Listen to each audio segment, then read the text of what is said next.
Hi guys, welcome to Aruna teach Kannada YouTube channel.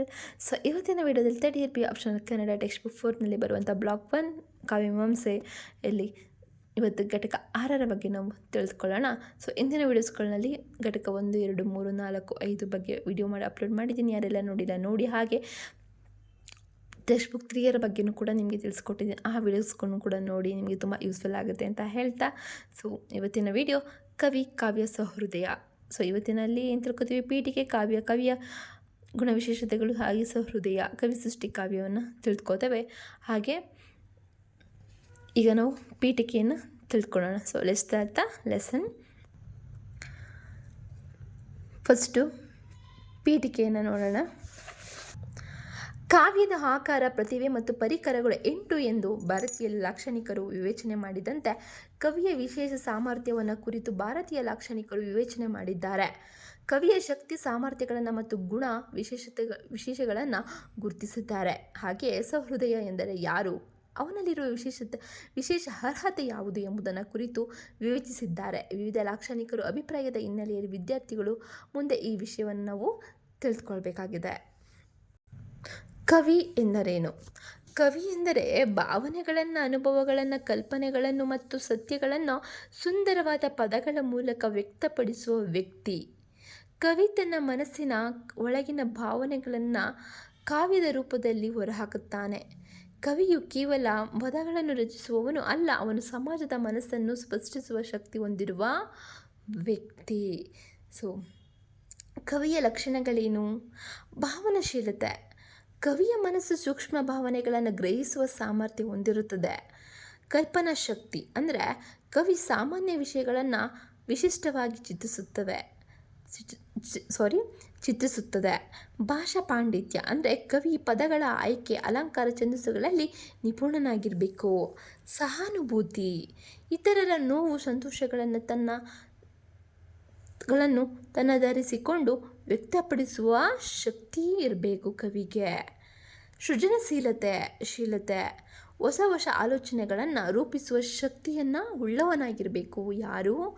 ಕವಿ. ಭಾರತೀಯ ಆಚಾರ್ಯರ ದೃಷ್ಟಿಯಲ್ಲಿ ಕವಿ ಹೇಗಿರಬೇಕನ್ನೋದನ್ನು ನೋಡೋಣ. ಭಾಮಹ, ಕವಿಯ ಅಲಂಕಾರಗಳನ್ನು ಬಳಸಿ ಕಾವ್ಯವನ್ನು ಸುಂದರಗೊಳಿಸುವವನನ್ನು ಭಾಮಹ ಹೇಳಿದ್ದಾನೆ. ದಂಡಿ, ಕವಿ ಪದಗಳ ಸೌಂದರ್ಯ ಮತ್ತು ಅಥವಾ ಸಮನ್ವಯಗಳನ್ನು ಸಾಧಿಸುವವನು ಅಂತ ಹೇಳಿದ್ದಾರೆ. ಆನಂದವರ್ಧನ, ಕವಿ ಧ್ವನಿ ಸೂಚನೆ ಮೂಲಕ ಗೂಢಾರ್ಥವನ್ನು ವ್ಯಕ್ತಪಡಿಸುವವನು ಅಂತ ತಿಳಿಸಿದ್ದಾರೆ. ವಾಮನ ಅಂದರೆ ಕವಿಯು ರೀತಿ ಶೈಲಿ ಮೂಲಕ ಕವಿಯ ಆತ್ಮವನ್ನು ನಿರ್ಮಿಸುತ್ತಾನೆ.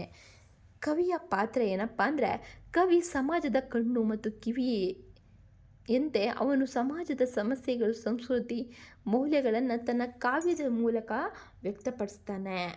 ಸೆಕೆಂಡ್ ಒನ್, ಕಾವ್ಯ ಎಂದರೇನು? ಕಾವ್ಯ ಎಂದರೆ ಕವಿಯ ಭಾವನೆಯ ಮತ್ತು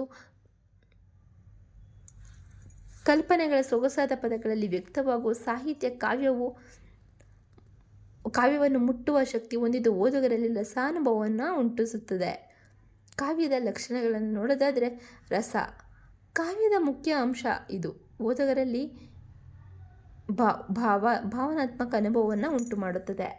ಅಲಂಕಾರ ಅಂದರೆ ಕಾವ್ಯಕ್ಕೆ ಸೌಂದರ್ಯ ನೀಡುವ ಅಂಶವನ್ನು ಅಲಂಕಾರ ಅಂತ ಕರಿತೇವೆ. ಧ್ವನಿ, ಗೂಢಾರ್ಥವನ್ನು ಸೂಚಿಸುವ ಶಕ್ತಿ ಉಳ್ಳದ್ದು ಧ್ವನಿ. ಛಂದಸ್ಸು, ಕಾವ್ಯದ ಲಯ ಮತ್ತು ಝೇಂಕಾರವನ್ನು ನಿರ್ಧರಿಸುತ್ತದೆ.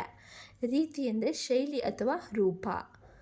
ಕಾವ್ಯದ ವಿಧಗಳು: ಪದ್ಯಕಾವ್ಯ, ಗದ್ಯಕಾವ್ಯ, ನಾಟಕ ಕಾವ್ಯ ಅಂತ 3 ಕಾವ್ಯಗಳಿರುತ್ತೆ. ಅದರಲ್ಲಿ ಪದ್ಯ ಕಾವ್ಯ ಛಂದಸ್ಸಿನ ನಿಯಮಗಳನ್ನು ಅನುಸರಿಸುವ ಕಾವ್ಯವನ್ನು ಪದ್ಯಕಾವ್ಯ ಅಂತ ಕರಿತೇವೆ. ಸರಳವಾದ ಪ್ರಬಂಧ ಶೈಲಿಯಲ್ಲಿರುವ ಕಾವ್ಯವನ್ನು ಗದ್ಯ ಕಾವ್ಯ ಅಂತ ಕರಿತೇವೆ. ಹಾಗೆ ನಾಟಕ ಕಾವ್ಯವನ್ನು ಸಂಭಾಷಣೆಗಳ ಮೂಲಕ ನಡೆಯುವ ಕಾವ್ಯವನ್ನು ನಾಟಕ ಕಾವ್ಯ ಅಂತ ಕರಿತೇವೆ. ಆಚಾರ್ಯರ ಅಭಿಪ್ರಾಯವನ್ನು ನೋಡೋದಾದರೆ, ಭಾಮಹ ಅಲಂಕಾರವೇ ಕಾವ್ಯದ ಆತ್ಮ ಅಂತ ಹೇಳಿದ್ದಾರೆ. ದಂಡಿ ಪದ ಮತ್ತು ಅರ್ಥಗಳ ಸಮನ್ವಯ ಕಾವ್ಯ ಅಂತ ಹೇಳಿದ್ದಾರೆ. ಆನಂದವರ್ಧನ ಧ್ವನಿಯ ಕಾವ್ಯದ ಜೀವ ಅಂತ ಹೇಳಿದ್ದಾರೆ. ಕುಂತಕ ವಕ್ರೋಕ್ತಿ ಅಂದರೆ ವೈಚಿತ್ರ್ಯಮಯ ಅಭಿವ್ಯಕ್ತಿಯನ್ನು ಕಾವ್ಯದ ಮುಖ್ಯ ಅಂಶ ಅಂತ ತಿಳಿಸಿದ್ದಾರೆ. ಹಾಗೆ ವಿಶ್ವನಾಥ ರಸವೇ ಕಾವ್ಯದ ಆತ್ಮ ಅಂತ ತಿಳಿಸಿದ್ದಾರೆ. ಕಾವ್ಯದ ಮಹತ್ವವನ್ನು ನೋಡೋದಾದರೆ, ಕಾವ್ಯವು ಮನಸ್ಸಿಗೆ ಆನಂದ ನೀಡುತ್ತದೆ, ಮೌಲ್ಯಗಳನ್ನು ಸಾರುತ್ತದೆ, ಹಾಗೆ ಸಮಾಜವನ್ನು ಮಾರ್ಗದರ್ಶನವನ್ನು ಕೂಡ ಮಾಡುತ್ತೆ. ಸೌಹೃದಯ ಅಂದರೆ ಸೌಹೃದಯ ಎಂದರೆ ಕಾವ್ಯದ ಸೌಂದರ್ಯವನ್ನು ಅದರ ಅಂತರಂಗದ ಅರ್ಥವನ್ನು ತಿಳಿದು ಆನಂದಿಸುವ ಓದುಗ ಅಥವಾ ಶ್ರೋತ. ಸೌಹೃದಯ ಎಂಬ ಪದವೇ ಅರ್ಥವೇ ಒಂದೇ ಹೃದಯ ಹೊಂದಿರುವವನು. ಅಂದರೆ ಕವಿಯು ಮನಸ್ಸಿನೊಳಗೆ ಒಂದಾಗುವ ವ್ಯಕ್ತಿಯಾಗಿರ್ತಾನೆ ಯಾವಾಗಲೂ. ಇವಾಗ ಸೌಹೃದಯದ ಲಕ್ಷಣಗಳನ್ನು ತಿಳಿದುಕೊಳ್ಳೋಣ.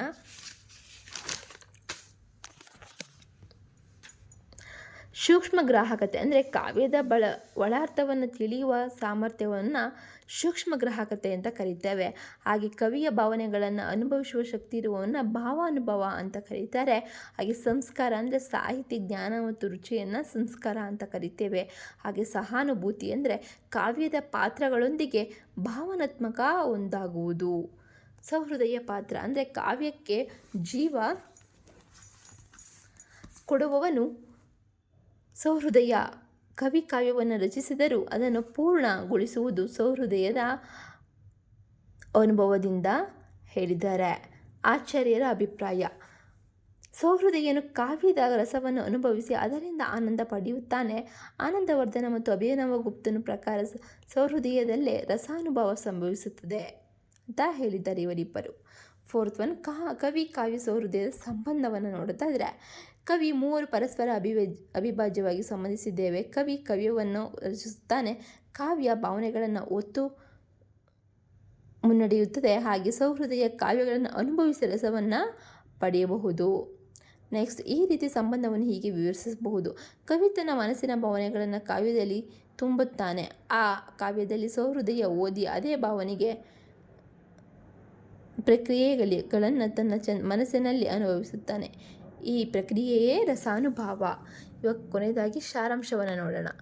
ಕವಿ, ಕಾವ್ಯ ಮತ್ತು ಸೌಹೃದಯ ಈ ಮೂರು ಸಾಹಿತ್ಯದ ಪ್ರಮುಖ ಅಂಶಗಳು. ಕವಿ ಸೃಷ್ಟಿಕರ್ತ, ಕಾವ್ಯ ಸೃಷ್ಟಿ, ಸೌಹೃದಯ ಅನುಭವಕ.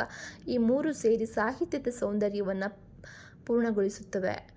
ಕಾವ್ಯ ನಿಜವಾದ ಮೌಲ್ಯವು ಮತ್ತು ಸೌಹೃದಯ ಅನುಭವದಲ್ಲೇ ಕಾಣಿಸುತ್ತದೆ. ಸೊ ನಿಮಗೆ ಈ ಒಂದು ಲೆಸನಿಂದ ಟಿಪ್ಪಣಿಯನ್ನು ಕೇಳುವಂಥದ್ದು. ಸೊ ಚೆನ್ನಾಗಿ ಓದ್ಕೊಳ್ಳಿ. ಸೌಹೃದಯ ಅದ್ರ ಬಗ್ಗೆ ನಿಮಗೆ ಟಿಪ್ಪಣಿಯನ್ನು 5 ಮಾರ್ಕ್ಸ್ಗೆ ಕೇಳ್ತಾರೆ.